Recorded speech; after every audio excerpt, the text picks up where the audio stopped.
หน้า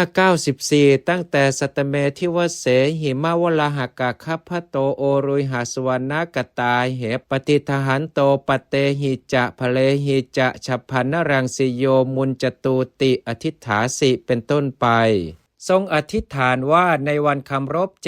ต้นมหาโพธิ์จงลอยลงมาจากกลีบหิมะวลา6ตั้งอยู่ในกระถางทองเปล่งฉัพพนรังสีจากใบและผลทั้งหลายนี้เป็นอธิษฐานข้อที่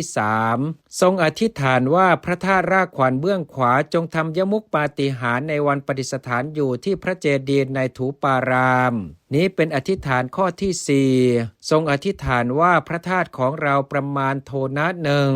ในเกาะลังกานี้แลในเวลาประดิษฐานอยู่ในมหาเจดีย์จงแปลงเพศเป็นพระพุทธเจ้าแล้วห่อขึ้นสู่เวหาสทำยมุกปาฏิหาริย์นี้เป็นอธิษฐานข้อที่5พระราชาทรงสดับมหาอธิษฐาน5ข้อนี้แล้วมีพระหฤทัยเลื่อมใสรับสั่งให้จัดการชำระหนทางตั้งแต่เมืองปาตลีบุตรจนถึงต้นมหาโพธิ์แล้วให้นำทองคำเป็นอันมากออกมาเพื่อต้องการให้สร้างกระถางทองคำในขณะนั้นนั่นแลวิสุกรรมเทพบุตรทราบพระราชหฤทัยได้เนรมิตเป็นช่างทองยืนอยู่ตรงพระพักตร์วงเล็บของพระราชา